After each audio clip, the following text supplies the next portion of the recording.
Strawberries are becoming very plentiful now, and 'tis the season for strawberries.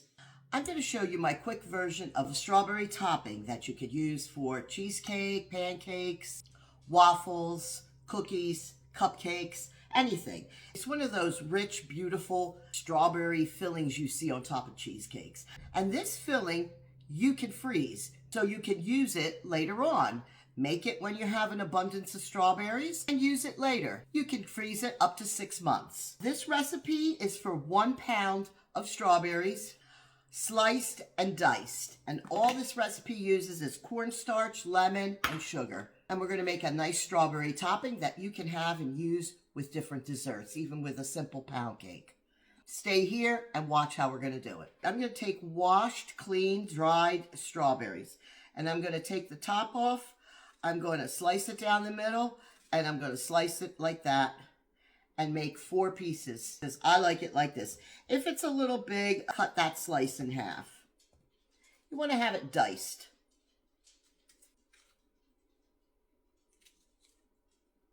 Okay, we're at the stove now, and here is 1 pound of sliced, cleaned, and diced up strawberries. We're going to put them in a saucepan. We're going to add a 1/4 cup of sugar, 1 tablespoon of cornstarch, and 1 tablespoon of lemon juice. We'll turn our burner on and we will cook these, bring these to a boil. Once they come to a boil, we'll cook them on medium for about 6 minutes until this mixture has thickened.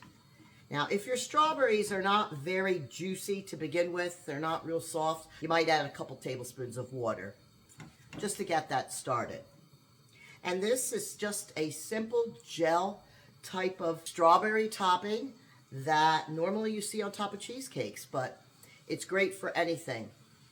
Now, I have my burner on medium, and as you can see, and hear maybe, they're starting to sizzle a little bit.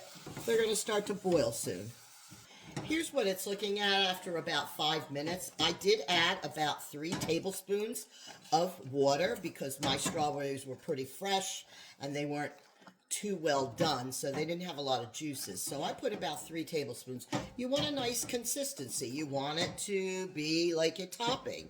And you do want your strawberries to break down a bit. So I'm going to let this go on the stove a little longer. It's on a very low temperature, so it doesn't stick or burn. Strawberries have been cooking for about 8 minutes, and I am going to remove them. They are soft and tender. This is such a simple thing to do with your strawberries, especially if you have an abundance of strawberries and you just don't know what to do with them. Make them into a topping. You can always use them later. It's steaming hot right now, and I'm going to let it cool off a little bit.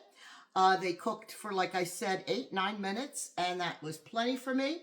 I'm going to store them in a jar, and I'm going to keep them in the fridge because I'm going to make a cheesecake soon. I could freeze these if I wanted to. So we're going to put them into the jar. My jar might be an overkill, but you get the picture. Topping juice is very nice and red. I have seen where a lot of people might add a drop of red food coloring to make it even redder. I don't need to do that. This is good enough for me. And here's the strawberry topping. Season's coming, you're going to have a lot of strawberries. I suggest you keep this in your recipes. Know what to do with your strawberries and make a topping out of them. It's great for on top of ice cream, of course, cheesecake, pancakes, cupcakes, anything, waffles, good to have. So next time, don't throw those strawberries away. Make yourself a topping. If you like this recipe, follow for more.